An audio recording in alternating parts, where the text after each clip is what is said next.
আফ্রিকার ঘন জঙ্গলে অসম্ভব সুন্দর প্রকৃতিতে ঘেরা প্রাণীদের একটি রাজ্য ছিল, যেখানে সমস্ত প্রাণীরা সুখে শান্তিতে বাস করত। এই বনের একমাত্র রাজা হচ্ছে মুফাসা। মুফাসা তার রাজ্য ঠিকমতোই পরিচালনা করছিল, কিন্তু তার বড় ভাই একদিন ষড়যন্ত্র করে তাকে পাহাড় থেকে ফেলে দেয়। তারপর সে নিজেই সেখানে নতুন রাজা হয়ে যায়। তবে বনের অন্যান্য প্রাণীরা কি তাকে রাজা হিসেবে মানবে? আর পরবর্তীতে ওই রাজ্যের কি অবস্থা হবে? এই সবকিছু নিয়েই আজকের গল্প। তাহলে চলুন আর বেশি কথা না বাড়িয়ে সরাসরি ভিডিওতে যাওয়া যাক। তো গল্পের শুরুতেই আমরা দেখতে পাই প্রাণীদের পুরো রাজ্য জুড়ে একটা আনন্দের ধুম পড়ে গেছে, কেননা রাজা মুফাসা এবং রানী সানাবির কোল জুড়ে এক নতুন সন্তান এসেছে, যার নাম রাখা হয় সিম্বা। রাজপুত্র সিম্বাকে আশীর্বাদ দেওয়ার জন্য দূর দূরান্ত থেকে একে একে সমস্ত প্রাণীরা ভিড় করছে, কেননা ভবিষ্যতে এই ছোট্ট বাচ্চাটি এই জঙ্গলের রাজা হবে। রাজ্যের সবচেয়ে জ্ঞানী প্রাণী হচ্ছে এই বানরটি, ওনার নাম হচ্ছে ঋষিকি। সে রাজপুত্রকে দুহাত তুলে সবার সামনে পরিচয় করিয়ে দেয়। রাজপুত্রকে দেখে সবাই অনেক খুশি হয়। সবাই এই অনুষ্ঠানে আসলেও রাজা মুফাসার ভাই স্কার কিন্তু সেখানে আসেনি। তাই ওই রাজ্যের এই পাখিটি স্কারের কাছে জানতে চায় সে কেন সেখানে যায়নি। এই পাখিটি আসলে ওই রাজ্যের রাজ্যদূত। সে পুরো রাজ্যের খবরাখবর রাজার কাছে পৌঁছে দেয়। পাখিটির নাম হচ্ছে জাজু। স্কার তখন বলে, আমি কাউকে জবাবদিহি করি না। এই বলে সে তার উপরে হামলা করে। ঠিক তখনই সেখানে রাজা মুফাসা চলে আসে। সে এসে বলে, আজকের অনুষ্ঠানে তোমাকে তো কোথাও দেখতে পেলাম না। স্কার তখন বলে, আমি ভুলে গিয়েছিলাম। মুফাসা জানায়, তুমি আমার হুকুম অমান্য করতে পারো না। তাছাড়া কিছুদিন পর আমারই ছেলে এই রাজ্যের রাজা হবে। সিম্বার কথা শুনে স্কার বলে, তাহলে ভবিষ্যৎ রাজার জন্য শুভ কামনা রইল। এই বলে সে সেখান থেকে চলে যায়। মুফাসা তখন জাজুকে বলে, ওকে নিয়ে যে আমি কি করি? জাজু তখন বলে, বাদ দেন তোর কথা। এরপর তারা সেখান থেকে চলে যায়। রাত পেরিয়ে সকাল হওয়ার সাথে সাথে ছোট্ট সিম্বা তার বাবাকে ডাকতে থাকে। সে বলতে থাকে, বাবা তাড়াতাড়ি ওঠো, দেখো সকাল হয়ে গেছে, তুমি বলেছিলে আজকে আমাকে নিয়ে ঘুরতে যাবে। এরপরে বাপ বেটা দুজনে বিশাল একটি পাহাড়ের উপরে যায়।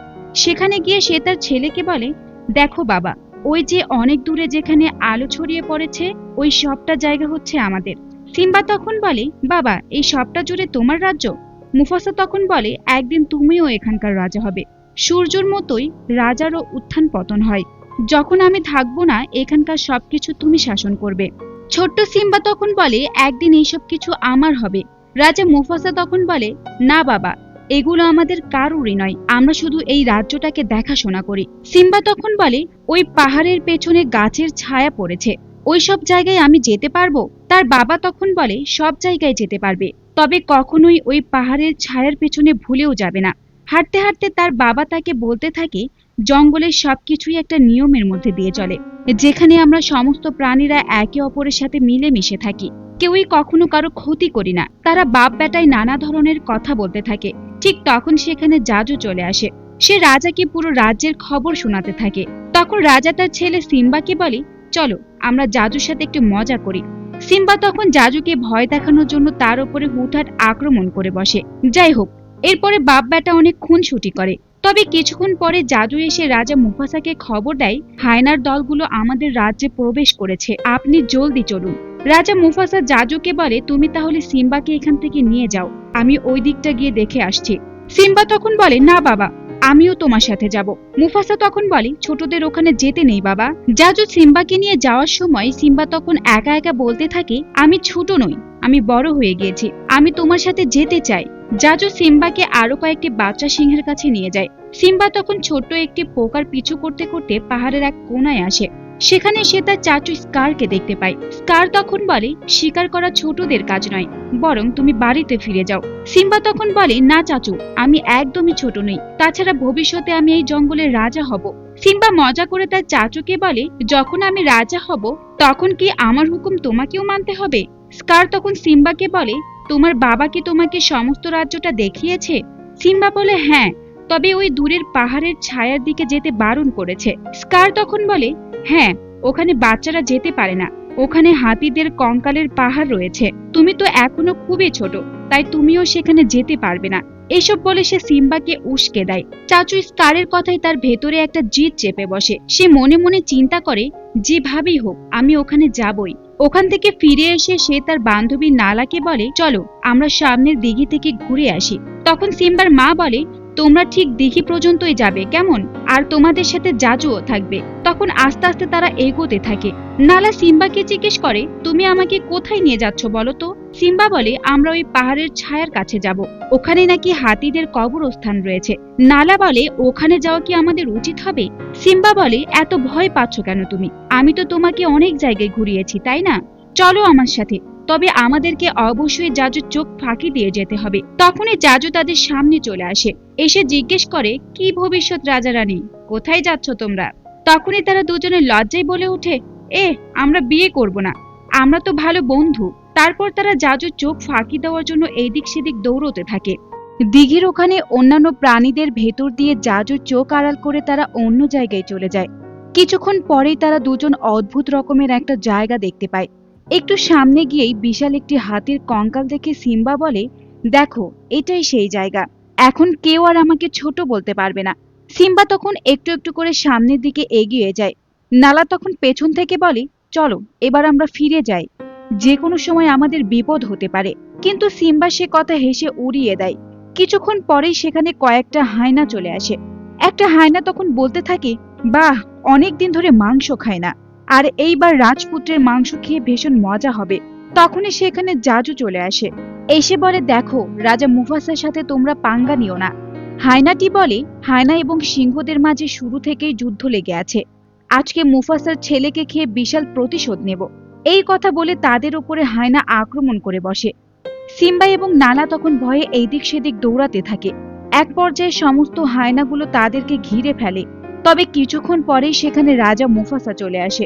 সেখান থেকে সে নিজের ছেলেকে বাঁচিয়ে হায়নাদেরকে বলে, ভুলেও কোনোদিন আমাদের দিকে চোখ তুলে তাকাবি না। এই বলে সে চলে আসে। রাগে সে তখন সিম্বার সাথে কথা বলে না, কেননা সিম্বাকে বারণ করার পরেও সে এখানে এসেছে। সে জাজুকে বলে, তুমি নালাকে নিয়ে রাজ্যে চলে যাও, সিম্বার সাথে আমার কিছু কথা আছে। রাজা মুফাসা তখন সিম্বাকে বলে, তুমি জেনে শুনে আমার আদেশ অমান্য করেছ, শুধু তাই নয়, তুমি নালাকেও বিপদে ফেলেছ। সিম্বা তখন বলে, বাবা, আমি আমার যোগ্যতা প্রমাণ করতে চেয়েছিলাম। আমার মনে হচ্ছিল আমি যদি ওখানে একা একা যেতে পারি তাহলে তুমি আমাকে অনেক সাহসী মনে করবে। তখন রাজা মুফাসা বলে, একজন রাজা কখনোই কাউকে বিপদে ফেলে না, তবে আজকে আমি অনেক ভয় পেয়ে গিয়েছিলাম, যদি তোমার কিছু হয়ে যেত। সিম্বা তখন নিজের ভুল বুঝতে পারে। মুফাসা সিম্বাকে বলে, ওই আকাশের তারাগুলো দেখছো, ওখান থেকে আগের সমস্ত রাজারা আমাদের দেখছে, যদি কখনো কোনো বিপদে পড়ো তারা তোমাকে সঠিক পথ দেখাবে। এইভাবে বাপ বেটা তখন অনেক গল্প করে। ওদিকে হায়নারা একে অপরকে বলতে থাকে, রাজা মুফাসা আসলেই অনেক সাহসী। তখন আরেকটি হায়না বলে, রাজা মুফাসাকে একদিন উচিত শিক্ষা দিতেই হবে। ঠিক তখনই ওখানে একটি সিংহ চলে আসে। হায়নাগুলো ভাবে হয়তো রাজা মুফাসা চলে এসেছে, কিন্তু তারা দেখে এটা মুফাসা নয়, বরং মুফাসার ভাই স্কার সেখানে এসেছে। সে এসে হায়নাদেরকে বলে, আজকে তোমাদের জন্য কচি দুটো বাচ্চা পাঠিয়েছিলাম, আর তোমরা সেটা স্বীকার করতে পারলে না। তখন একটা হায়না বলে, মুফাসার জন্য আমরা সেটা করতে পারিনি। স্কার তখন বলে, আমি তোমাদেরকে আরো অনেক বেশি শিকার করার ব্যবস্থা করে দেব। তখন হায়নাটি বলে, যতদিন রাজা মুফাসা বেঁচে রয়েছে ততদিন আমরা কখনোই যাকে খুশি তাকে শিকার করতে পারবো না। স্কার বলে, তাহলে আমরা রাজা মুফাসাকে মেরে ফেলবো। এটা শুনে সবাই অবাক হয়ে যায়। এরপর মুফাসার ভাই স্কার রাজা হওয়ার লোভে হায়নাদের সাথে রাজা মুফাসাকে হত্যা করার ষড়যন্ত্র করে। পরের দিন সকালবেলা রাজা মুফাসা সিম্বাকে নিয়ে পাহাড়ের কাছে যায়।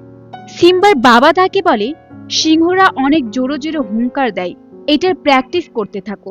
এরপর সিম্বা একা একা বড় সিংহদের মতো গর্জন দিতে চেষ্টা করে।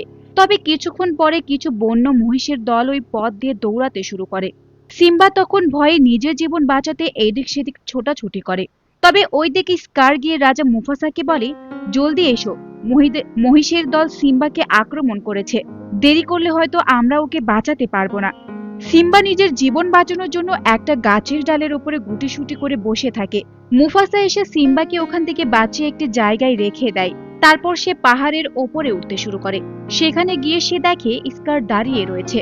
মুফাসা স্কারকে বলে, আমাকে সাহায্য করো। ঠিক তখনই স্কার রাজা মুফাসাকে পাহাড়ের উঁচু থেকে ফেলে দেয়। সিম্বা দেখে যে তার বাবা নিচে পড়ে গিয়েছে। তারপর সে কান্না করতে করতে তার বাবার কাছে আসে। তার বাবাকে সে ডাকতে থাকে, বাবা তুমি ওঠো। কিন্তু তার বাবা কোনো কথা বলে না। সে নিরুপায় হয়ে তখন তার বাবার কোলের কাছে গিয়ে শুয়ে পড়ে। ঠিক তখনই স্কার বলে, সিম্বা তুমি এটা কি করছো? তুমি তোমার নিজের বাবাকে খুন করে ফেললে। তোমাকে নিয়ে তোমার বাবার কত স্বপ্ন ছিল। সিম্বা বলে, চাচু আমি কিছুই করিনি, এটা একটা দুর্ঘটনা। কিন্তু স্কার তখন সিম্বাকে বলে, তোমার মা যদি জানতে পারে তোমাকে বাঁচাতে গিয়ে তোমার বাবা মারা গিয়েছে, তাহলে সে অনেক বেশি কষ্ট পাবে। সিম্বা তখন বলে, আমি এখন কি করব চাচু? স্কার বলে, তুমি এই রাজ্য থেকে পালিয়ে যাও, কখনোই আর এখানে ফেরত আসবে না। এই কথা শুনে সিম্বা দৌড়ে সেখান থেকে চলে যায়। তবে স্কার কিছু হায়নাকে পাঠিয়ে দেয় সিম্বাকে হত্যা করার জন্য। তখন সে নিজের জীবন বাঁচাতে দৌড়াতে দৌড়াতে একটা পাহাড়ে উঠে যায়, কিন্তু পা পিছলে সে ওখান থেকে নিচে পড়ে যায়।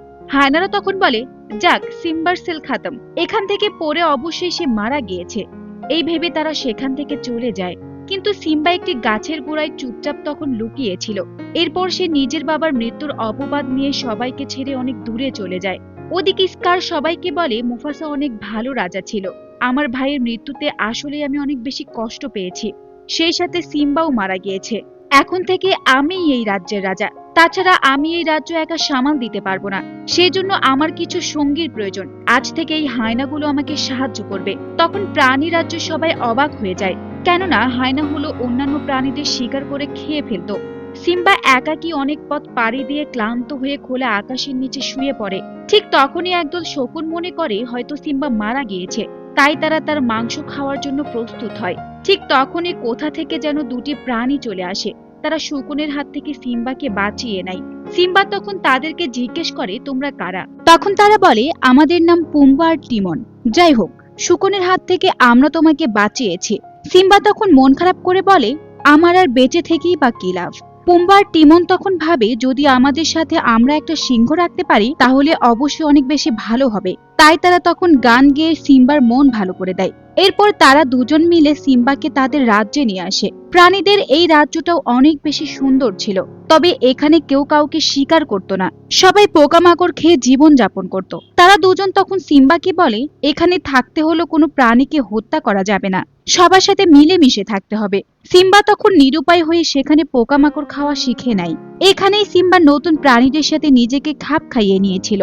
আস্তে আস্তে সে মস্ত বড় একটা সিংহতে পরিণত হয়। কিন্তু ওদিকে রাজা মুফাসা মারা যাওয়ার পরে স্কার হায়নাদেরকে সাথে নিয়ে ওই রাজ্যের অবস্থা খারাপ করে দিয়েছে। হায়নারা এক এক করে অনেক প্রাণী শিকার করে খেয়ে ফেলেছে। নিজের জীবন বাঁচানোর জন্য ওই রাজ্য থেকে অনেক প্রাণী সেখান থেকে পালিয়ে গিয়েছে। আর এখন নালাও অনেক বড় হয়ে গেছে। সে রানীকে বলে, এইভাবে চলতে থাকলে আমাদের রাজ্যের অবস্থা একদম খারাপ হয়ে যাবে। আমরা এভাবেই চুপচাপ করে বসে থাকতে পারি না, হয় আমাদের এর প্রতিবাদ করতে হবে, আর না হলে এখান থেকে পালিয়ে যেতে হবে। তখন রানী সারাবি বলে, আমরা চাইলেই এখন প্রতিবাদ করতে পারবো না, আমাদেরকে ভালো সময়ের জন্য অপেক্ষা করতে হবে। ওদিকে স্কার প্রাণীদের শিকার করে মাংস খাচ্ছিল। রানী এসে স্কারকে বলে, প্রাণীদের শিকার করা তো এখন ছেলে খেলা হয়ে গেছে। স্কার তখন রানীকে বলে, এই রাজ্যের সবচেয়ে শক্তিশালী প্রাণী হচ্ছি আমি, তাই আমি যাকে খুশি তাকে শিকার করতে পারি। তাছাড়া আমার সামনে দাঁড়ানোর মতো ক্ষমতা কারোরই নেই। তবে তুমি আর কতকাল একা একা থাকবে? বরং তুমি আমাকে তোমার রাজা হিসেবে মেনে নাও। যদি তুমি আমাকে তোমার রাজা হিসেবে মানো, তাহলে সবাই আমাদের কথা শুনবে। রানী তখন বলে, আমি তোমাকে কোনোদিনও বিয়ে করব না, তাছাড়া তুমি আমার রাজা হওয়ার যোগ্য নও। কার তখন রেগে গিয়ে বলে, ঠিক আছে, এতদিন শিকার করে আনা পশু পাখি আমি খাবার পরে তোমরা খেতে, কিন্তু এখন থেকে আমার পরে আগে হায়নারা খাবে, এবং যতটুকু অবশিষ্ট থাকবে সেটুকু তোমরা খাবে। এই বলে সে সেখান থেকে চলে যায়। সেদিন রাতে সবাই যখন ঘুমাচ্ছিল, নালা তখন লুকিয়ে লুকিয়ে সবার চোখ ফাঁকি দিয়ে বাহিরে বের হওয়ার চেষ্টা করে। তখন জাদু এসে বলে, কি করছো তুমি? নালা বলে, আমি এইভাবে চুপ করে বসে থাকতে পারি না, আমি বাহিরে যাচ্ছি কারো সাহায্য চাওয়ার জন্য। এই বলে সে বাহিরের দিকে রওনা হয়। ঠিক তখন স্কারের সাথে প্রায় তার দেখা হয়েই যাচ্ছিল। জাদু এসে কোনোভাবে স্কারকে ভুলিয়ে ভালিয়ে রাখে। তখন নালা সবার চোখ ফাঁকি দিয়ে ওই রাজ্য থেকে বের হয়ে যায়। ওদিকে সিম্বা নতুন রাজ্যে সবার সাথে ভালোই আছে। সে একটি প্রজাপতির সাথে খেলা করছিল। তখন সেখানে একটি রানী এসে তাকে বলে, আমি ভেবেছি তুমি কোনো সিংহের সাথে খেলা করছো। যাই হোক, তুমি তো আর আসল সিংহ না। এগুলো শুনে সিম্বা মনে মনে একটু কষ্ট পায়। এরপর সিম্বা বাকি সবাইকে পোকামাকড় খাবারের ব্যবস্থা করে দেয়। তারপর তারা সবাই মিলে হইহাল্লা করে পোকামাকড় খেতে থাকে। ওই দিন রাতের বেলা সিম্বা তার বন্ধুদের সাথে শুয়ে শুয়ে আকাশের দিকে তাকিয়ে তারা দেখছিল।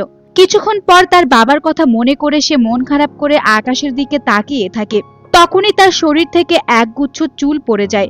সকালবেলা সেই চুলগুলো নদীর পানিতে ভাসতে ভাসতে যেতে থাকে। ঠিক তখনই একটি প্রাণী এসে চুলগুলো তার বাসা বানানোর জন্য নিয়ে যায়। তবে চুলগুলো শুকিয়ে যাওয়ার পরে সেই পাখির বাসা থেকে একটা ডালের উপরে এসে পড়ে। আর তখন গাছের নিচে থাকা জিরাফটি গাছের পাতা থেকে চুলগুলো খেয়ে ফেলে। স্বাভাবিকভাবে সেগুলো গোবরে পরিণত হয়। যাই হোক, একটি পোকা জিরাফের গোবর নিয়ে যাচ্ছিল। এক পর্যায়ে সেগুলো ভেঙে গেলে সেখান থেকে চুলগুলো বের হয়ে পরে বাতাসে উড়ে সেগুলো অন্য একটি জায়গায় চলে যায়। এরপর একদল পিঁপড়ে নিজেদের ঘর বানানোর জন্য পাতার সেই চুলগুলো নিয়ে গাছের উপরে যায়। ঠিক তখনই ওই গাছের ওখানে রিফিকি বসেছিল। সে চুলগুলো হাতে নিয়ে বুঝতে পারে এটা সিম্বার চুল। সিম্বা এখনো বেঁচে আছে। নতুন রাজ্যে সমস্ত প্রাণীরা হেসে খেলে তাদের জীবন পার করছিল, কিন্তু হঠাৎ করে কোথা থেকে যেন একটা সিংহ এসে তাদের উপরে আক্রমণ করে বসে। পোম্বা এবং তিমন নিজের যান বাঁচাতে প্রাণপণ দৌড়তে থাকে। এক পর্যায়ে সিংহটি পোম্বাকে প্রায় ধরেই ফেলেছিল। ঠিক তখনই সেখানে সিম্বা চলে আসে। সিম্বা এসে ওই সিংহটির সাথে লড়াই শুরু করে দেয়। কিছুক্ষণ পরে সে বুঝতে পারে এই সিংহটি আসলে নালা। সে নালাকে চিনে ফেলে। নালা সিম্বাকে দেখে অনেক বেশি অবাক হয়ে যায়, কেননা সে ভেবেছিল সিম্বা হয়তো মারা গিয়েছে। নালা তখন সিম্বাকে বলে, তোমার অবশ্যই ঘরে ফিরে যাওয়া উচিত। স্কার হায়নাদের সাথে হাত মিলিয়ে আমাদের পুরো রাজ্য দখল করে নিয়েছে। রাজা হিসেবে তোমাকে অবশ্যই সবার প্রয়োজন। সিম্বা তখন বলে, এখন থেকে এটাই আমার বাড়ি, তুমি আমার সাথে এখানেই থাকো, তুমি ফিরে যেও না, এখানে তোমার অনেক বেশি ভালো লাগবে। কিন্তু নালা বলে, দেখো সিম্বা, আমি এটা কখনোই করতে পারবো না। সিম্বা বলে, আচ্ছা, আমরা এইসব বিষয়ে পরে ভাববো, তার আগে চলো এখানকার রাজ্যটি আমি তোমাকে ঘুরিয়ে দেখাই। নালা বলে, বাহ, আসলেই তো জায়গাটা অনেক বেশি সুন্দর, তবে তুমি এতদিন কেন বাড়ি ফিরে যাওনি? তুমি ওখানকার রাজা ছিলে। সিম্বা তখন বলে, আমি কোনো রাজা নই, ওখানকার রাজা স্কার। নালা বলে, স্কারকে আমরা কোনোদিনও রাজা হিসেবে মেনে নিতে পারিনি। তাছাড়া আমাদের রাজ্য এখন খুবই বিশৃঙ্খল অবস্থায় রয়েছে। স্কার এবং হায়নারা প্রায় সমস্ত প্রাণীদের শিকার করে ফেলেছে। তাছাড়া তোমার মায়ের সাথে দেখা করার জন্য হলেও তোমাকে সেখানে যাওয়া উচিত ছিল। সিম্বা তখন বলে, না, আমি কখনোই সেখানে যেতে পারি না, এখানে আমি ভালোই আছি, হাকুনা মাটাটা। নালা তখন বলে, এগুলো তুমি কি বলছো? সিম্বা বলে, এর অর্থ হচ্ছে যা হবার তা হয়ে গেছে, এগুলো ভেবে শুধু কষ্ট পাওয়ার কি দরকার? নালা তখন বলে, তুমি আর আগের মতো নেই, আমি এসেছিলাম এখানে সাহায্যের জন্য, তবে আমার মনে হচ্ছে আমি ভুল কোথাও চলে এসেছি। ভালো থাকো সিম্বা। এই বলে নালা সেখান থেকে চলে যায়। সিম্বা তখন মন খারাপ করে বলতে থাকে, আমার কাউকে দরকার নেই, আমি একা একাই এখানে ভালো আছি। ঠিক তখনই রিফিকি বলে, একা একা ভালো থাকা যায় না, বরং সবাইকে নিয়েই ভালো থাকতে হয়। সিম্বা তখন রিফিকিকে বলে, আপনি আসলে কে? আমি কি আপনাকে চিনি? রিফিকি বলে, তুমি আমাকে চিনবে না, তবে তুমি তোমার নিজেকেও চিনো না। যাই হোক, আমি তোমাকে এবং তোমার বাবাকে সবাইকেই চিনি। শুধু তাই নয়, তোমার বাবা এখনো বেঁচে আছে। বাবার কথা শুনে সিম্বা অনেক বেশি অবাক হয়ে যায়।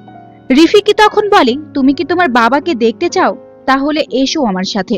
সে তখন সিম্বাকে একটি নদীর ধারে নিয়ে পানির মধ্যে তার প্রতিচ্ছবি দেখিয়ে বলে, তোমার ভেতরেই তোমার বাবা বেঁচে রয়েছে। এরপর সিম্বা আকাশের দিকে তাকিয়ে তার বাবার কথা চিন্তা করতে থাকে। তার বাবা যেন তাকে বলছে, যাও সিম্বা, তুমি তোমার রাজ্যে ফিরে যাও, রাজ্যের সমস্ত প্রাণীদেরকে তুমি রক্ষা করো। এরপর সে সেই আগের সিম্বাকে খুঁজে পায়। বিশাল গর্জন দিয়ে নিজের উপস্থিতি সবাইকে জানিয়ে দেয়। এরপর সে নিজের রাজ্যের উদ্দেশ্যে যাত্রা শুরু করে। পথের মধ্যেই নালার সাথে তার দেখা হয়ে যায়। তারপর তারা দুজনে মিলে অনেক পথ পাড়ি দিয়ে পাহাড়ে সে চূড়ার জায়গাটিতে আসে। কিন্তু সে চারিদিকে তাকিয়ে দেখে সমস্ত কিছু যেন মলিন হয়ে গেছে, যেখানে সেখানে পশু পাখির কঙ্কাল পড়ে রয়েছে। সে তখন আফসোস করে নালাকে বলে, বাবা বলেছিল এখান থেকে যতদূর পর্যন্ত সূর্যের আলো দেখা যায় সবটাই আমাদের রাজ্য, কিন্তু আমার জন্য আজ সবকিছু এলোমেলো হয়ে গিয়েছে। তাছাড়া আমি একা হয়তো স্কারের সাথে লড়াই করে পেরে উঠবো না। তখন নালা বলে, আমি তোমার সাথে রয়েছি, আমরা দুজন মিলে আমাদের রাজ্যকে ওই শয়তানের হাত থেকে রক্ষা করব। ঠিক তখন পুম্বা এবং টিমন সেখানে চলে আসে। সিম্বা তাদের জিজ্ঞেস করে, তোমরা কেন এখানে এসেছো? তখন তারা বলে, বন্ধুর প্রয়োজনে সবসময় অন্য বন্ধুরা পাশে থাকে, কিন্তু ওইদিকে স্কার সিম্বার মাকে বিয়ে করার জন্য উঠে পড়ে লেগেছে। সে বলে, আমি বুঝতে পারছি না তুমি কেন এখনো আমাকে বিয়ে করতে রাজি হচ্ছ না। আমি মুফাসার চেয়েও অনেক বেশি শক্তিশালী এবং ভালো রাজা। কিন্তু রানী বলে, তুমি রাজা মুফাসার পায়ের ধুলির সমানও না। এ কথা শুনে স্কার রানীর সাথে লড়াই শুরু করে। ঠিক তখনই নিজের মাকে বাঁচানোর জন্য সিম্বা সেখানে চলে আসে। সিম্বার মা তাকে দেখে অনেক বেশি অবাক হয়ে যায়। সিম্বা তখন তার মাকে বলে, মা তুমি চিন্তা করো না, আমি চলে এসেছি। নালা বলে, স্কার তোমার রাজত্বর দিন শেষ হয়ে গেছে, এখন থেকে আমরা তোমাকে আমাদের রাজা মনে করি না। সে সময় বাকি সিংহগুলো হুঙ্কার দিয়ে নালার সাথে একমত হয়। স্কার তখন বলে, যাই হোক সিম্বা, তোমাকে জীবিত দেখে ভালো লাগছে, তবে তুমি কি সবাইকে জানিয়েছো যে তোমার বাবার মৃত্যুর জন্য তুমিই আসলে দায়ী ছিলে? সিম্বা তখন চুপ করে দাঁড়িয়ে থেকে চাপা গলায় বলে, হ্যাঁ এটা সত্য, আমার বাবার মৃত্যুর জন্য আমিই দায়ী। কিন্তু তার মা এ কথা একদম বিশ্বাস করতে চায় না। ঠিক তখন স্কার চিৎকার করে বলে, তোমরা কি সবাই বুঝতে পেরেছো সিম্বাই মুফাসার মৃত্যুর জন্য দায়ী? একজন খুনি কিভাবে আমাদের রাজা হতে পারে? এইসব বলতে বলতে স্কার সিম্বাকে সেই উঁচু পাথরের কিনারায় নিয়ে আসে। সিম্বা পা পিছলে পড়ে গিয়ে ওখানে ঝুলতে থাকে। তবে হঠাৎ করে বিদ্যুৎ চমকালে একটি গাছের মধ্যে আগুন ধরে যায়। আস্তে আস্তে করে সেই আগুন চারিদিকে ছড়িয়ে পড়ে। স্কার তখন সিম্বাকে বলে, এই দৃশ্যটা অনেক পরিচিত লাগছে তাই না? তোর বাবাও এভাবেই পাহাড়ের ওপরে ঝুলেছিল, আমি তাকে হত্যা করেছি, আর আজকে তোকেও তোর বাবার কাছে পাঠিয়ে দেব। এ কথা শুনে সিম্বা অনেক রেগে যায়। এতদিন সে নিজেকে তার বাবার মৃত্যুর জন্য দায়ী করত, কিন্তু এখন সে সবকিছু বুঝতে পারে। সে তখন স্কারের ওপরে ঝাঁপিয়ে পড়ে। স্কার তখন বলে, দেখো সবাই, সিম্বা রাজা মুফাসাকে মেরেছে, এখন সে আমাকে মারতে চায়। রানী তখন বলে, স্কার তুমি তো বলেছিলে মুফাসা মারা যাওয়ার পর নাকি তুমি ওখানে পৌঁছেছিলে, তাহলে তুমি মুফাসার মৃত্যু কিভাবে দেখলে? এটা শুনে সবাই বুঝে যায় স্কার আসলে মিথ্যা কথা বলছে, সেই মুফাসাকে হত্যা করেছিল। এরপর হায়না এবং সিংহের মাঝে তুমুল লড়াই শুরু হয়ে যায়। স্কার এবং সিম্বাও লড়াই করতে থাকে। ওদিকে টিমন এবং পুম্বাও হায়নাদের সাথে লড়াই করতে শুরু করে। স্কার বুঝতে পারে যে তারা সবাই হেরে যাচ্ছে, তাই সে সেখান থেকে পালাতে থাকে। সিম্বাও তার পিছু পিছু একটি উঁচু জায়গায় যায়। সেখানে গিয়ে স্কার সিম্বাকে বলে, আমার ভুল হয়ে গেছে, তুমি আমাকে মাফ করে দাও। সিম্বা তখন স্কারকে বলে, আমি তোমার মতো খারাপ নই, যাও তোমাকে মাফ করে দিলাম, তবে তুমি আমাদের রাজ্য থেকে পালিয়ে যাবে আর কখনোই এখানে ফেরত আসবে না। কিন্তু স্কার তখনই সিম্বার উপরে আক্রমণ করে বসে। দুজনেই তখন প্রাণপণ লড়াই করতে থাকে। স্কার সিম্বার সাথে লড়াই করে পারে না। এক পর্যায়ে সে উঁচু জায়গাটি থেকে একদম নিচে পড়ে যায়। এরপর সেখানে হায়নার দলগুলো চলে আসে। হায়নাগুলো স্কারকে বলে, তুমি এতদিন আমাদের সাথে বিশ্বাসঘাতকতা করেছো। স্কার বলে, বন্ধুরা তোমরা চিন্তা করো না, আমরা আবার আমাদের সেনাবাহিনী তৈরি করব। কিন্তু হায়নারা তখন স্কারকে টেনে হিচড়ে টুকরো টুকরো করে খেয়ে ফেলে। এরপর সেখানে অনেক বৃষ্টি শুরু হয়ে যায়। রিফিকি তখন সিম্বাকে তাদের নতুন রাজা হিসেবে ঘোষণা করে। এভাবেই অনেক বছর কেটে যায়। সবাই আগের মতো সেখানে সুখে শান্তিতে বসবাস করতে থাকে। এখন সিম্বা এবং নালারও একটি সন্তান হয়েছে। রিফিকি সমস্ত প্রাণীদের সাথে তার সন্তানকে পরিচয় করিয়ে দেয়, আর এর মধ্যে দিয়ে মুভিটির হ্যাপি এন্ডিং হয়। যাই হোক, এই মুভিটি আসলে আমার অনেক বেশি পছন্দের ছিল।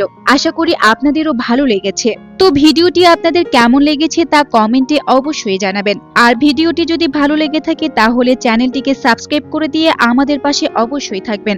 এতক্ষণ পাশে থাকার জন্য ধন্যবাদ। দেখা হবে পরের ভিডিওতে। আল্লাহ হাফেজ, টাটা।